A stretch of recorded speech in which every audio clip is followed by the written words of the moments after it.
Hey everyone, welcome to the reaction to My Little Pony Friendship is Magic Season 8, Episode 5.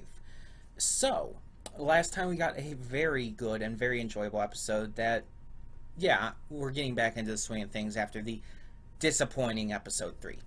Um, Now this one, I will admit right off the bat, I'm not 100% blind. I know one thing, and I don't know the context behind it, but apparently, at least from what I've heard, and from what I heard, this has also been confirmed by Big Jim, or at least he talked about it. But that apparently Trixie's father appears in this. Now, I don't know, again, I don't know the context behind this. I don't know if it's even true. But I did hear that apparently Trixie's father appears in this episode. And yeah, apparently Big Jim at least talked about it or confirmed it on Twitter. I haven't checked, of course, because I want to remain otherwise spoiler-free. And if it is true or not, I want to see how it's implemented on my own without seeing any screenshots or seeing or finding out like how it ties into everything.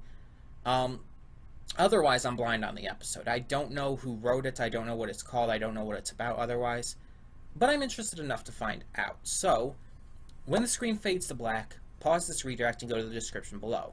Follow the link to the reaction, and after you watch it, come back to the redirect, because after it fades to black and then fades back in, everything from that point forward will be my afterthoughts, and will contain spoilers to the episode. So, that being said, thank you so much for tuning in today, and I'll see you at the reaction. Okay, and we are back, and we'll begin with spoilers in 3, 2, 1, now. Okay, so, we have another good episode. I wouldn't call this as good as last time, though, or even as good as the premiere. It's definitely weaker than both of those, at least based on my first viewing. I might grow to love it a lot more on future viewings, but based on first viewing, it's weaker than episodes 1, 2, and 4. Obviously better than 3, but that's honestly not going to be too hard to do. Now, again, not that 3 was bad. It was well written and had a great lesson and all, but just in comparison, it had some issues, and I've kind of, I don't know. Point is, this was a good episode. This was really enjoyable, fun, and it makes a lot of sense, like I said at the end of the reaction, that Applejack would be the one in the wrong here. Applejack has always been one to kind of worry over her family for nothing.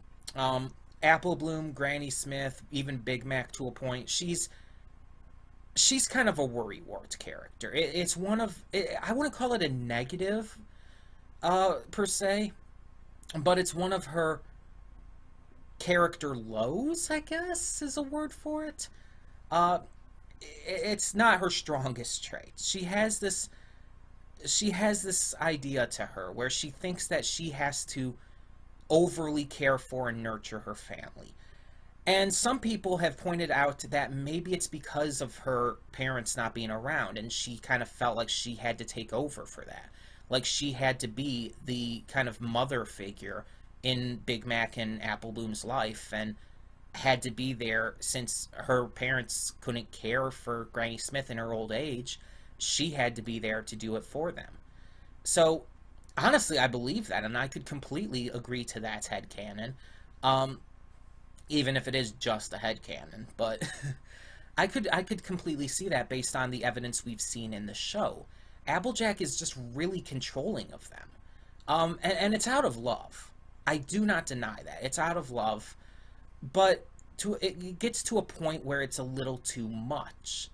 Because she tries to think she knows what's best for them, when in a lot of cases, she doesn't. Like with Apple Bloom in that one episode, Some Pony to Watch Over Me. She was trying to protect Apple Bloom from pretty much everything, and in the end, had to learn that Apple Bloom can, in a lot of cases, take care of herself. Now, not in every situation, sure. I mean, obviously the Chimera in the episode was a little drastic, but Apple Bloom, she can take care of herself in a lot of ways. Big Mac, Applejack doesn't have to get involved with everything that he does. She doesn't have to question on whether or not he can do something. She doesn't have to treat him like she needs to be there for him. And with Granny Smith and the others, she doesn't need to, like, yes, they're old. Very clearly. At least two of them we know for a fact wear dentures. And they're really old, they're slow and all, but Applejack takes things too far. She just does. Uh, and again, it's out of love, and there's reason for it. She's just trying to help, but it's like she's not trusting them that they know their limits, and they weren't trying to do anything like over the top here. They really weren't.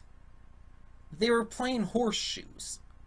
They were lightly dancing. It's not like they were going completely nuts or anything. They were going to a magic show and taking part in a trick that it's a magic trick. It's a stage magic trick. It's all show. There's no real danger most of the time. No, of course, some magic tricks do involve danger, but usually an escape tank like that actually doesn't. Usually escape tanks are like one of the easier and more common tricks for escapism, so usually there's not really a lot of chance of anything bad actually happening. Especially presuming these magicians talked it over with the ladies at the beginning and told them what they have to do and everything, so yeah. Nothing was going to happen. But that's where we get into Rainbow Dash. I can completely see some people saying Rainbow was in the wrong here. And I can understand why, because her entire focus this entire time was getting to ride that ride. It was why she went in the first place. And I could see how some people would think that she should have been more focused on the grannies and put them first and actually really tried to watch out for them. Honestly, that's not true. Outside of the fact that she also should have just trusted the grannies. Granted, she was kind of coerced by Applejack to think it was such a huge deal. Mostly Applejack's fault here.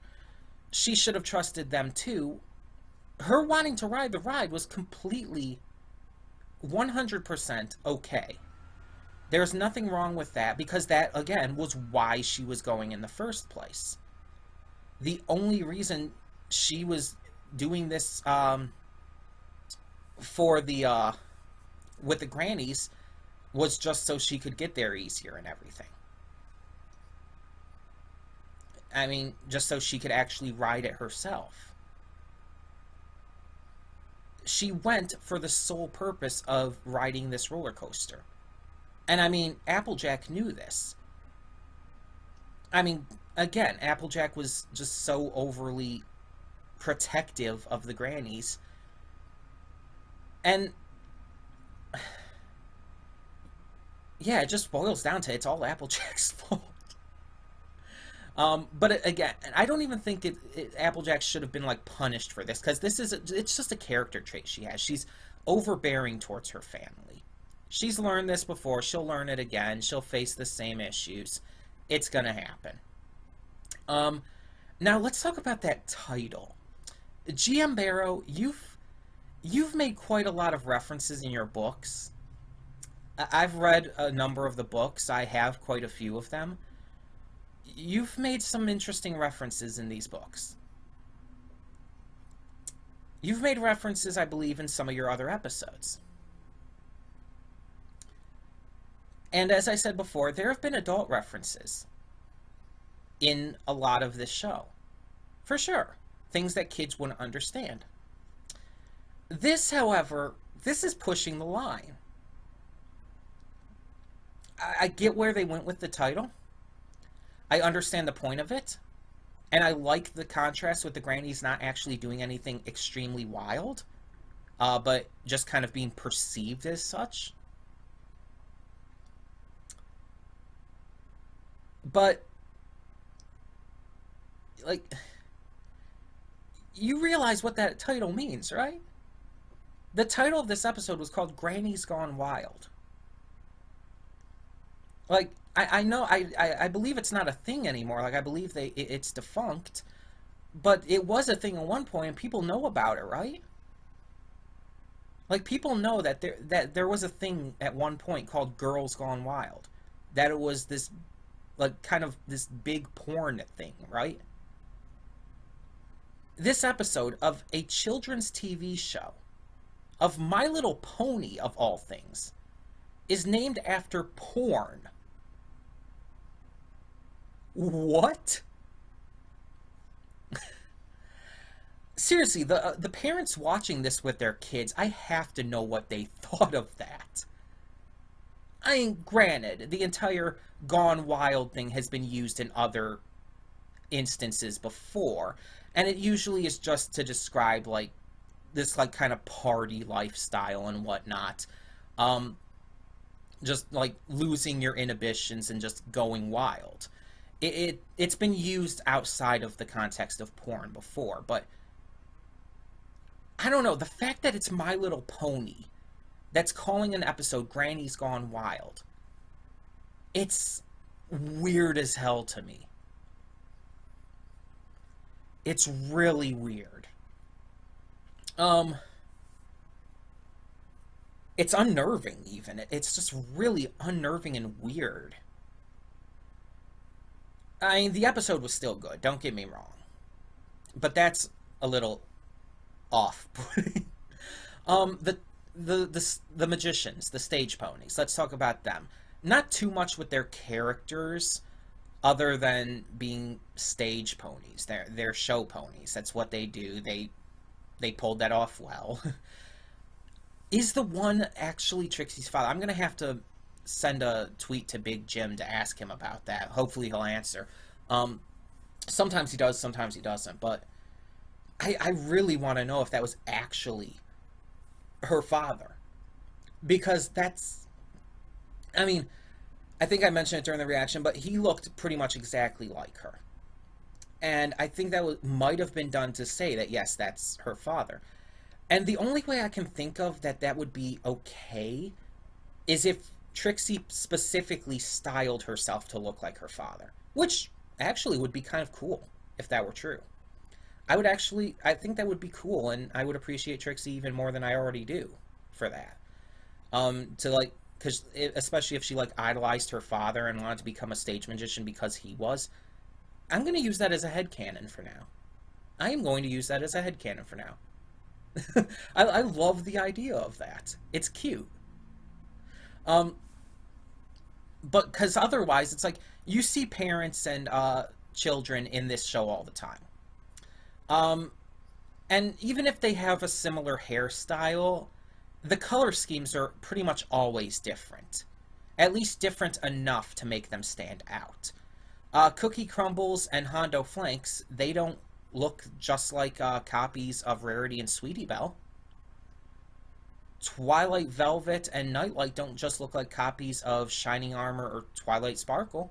Though Twilight Velvet and Twilight Sparkle pretty much have the same model otherwise. But I'm talking about in colors as well. Fluttershy's parents aren't just carbon copies. Rainbow Dash's parents aren't. And so on and so forth. Because they shouldn't be. They should be discernibly different. Yes, children can look like their parents. In fact, there's a lot of cases where that's straight up true, where they do.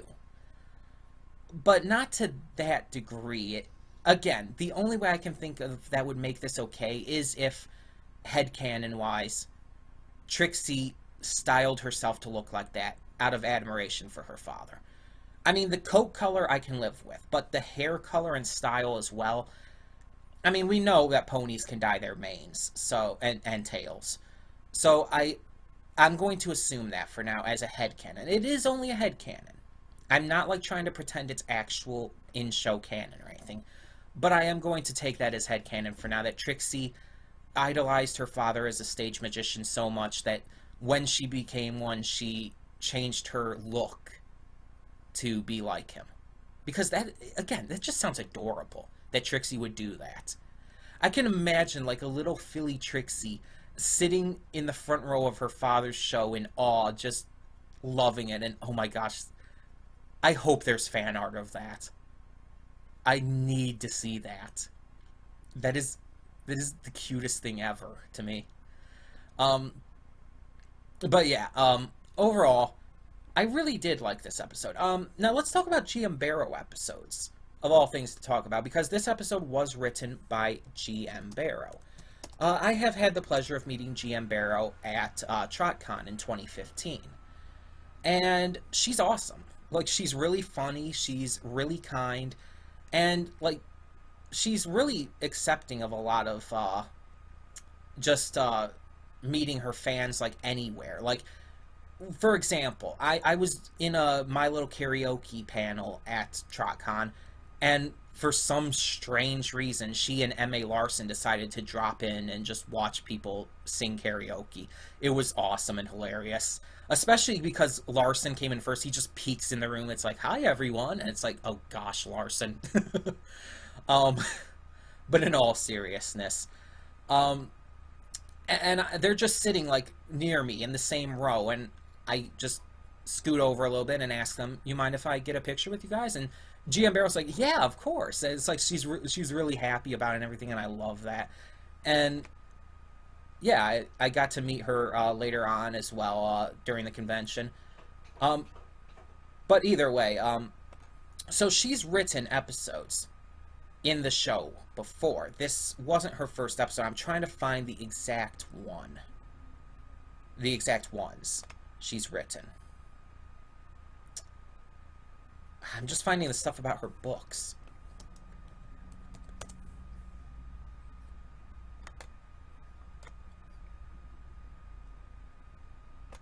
Okay, here we go. Here's IMDb. Because I don't believe I actually really liked her other episodes. She's done stuff for Law & Order SVU? Really? That's surprising. Okay, MLP. Okay, so the first episode she wrote was the one where Pinkie Pie knows. Yeah, that episode I just straight up did not like, despite it being a Pinkie episode. I actually really disliked that episode and thought it actually went a lot against Pinkie's character. But then she also wrote Fluttershy Leans In, which was another one I really didn't like. In fact, I think that was one of my least favorites of that season. Okay, she wrote Daring Done. I liked Daring Done. I will admit I like Daring Done. Okay, so far she's 2 for 2 then. Kind of just like half and half for me.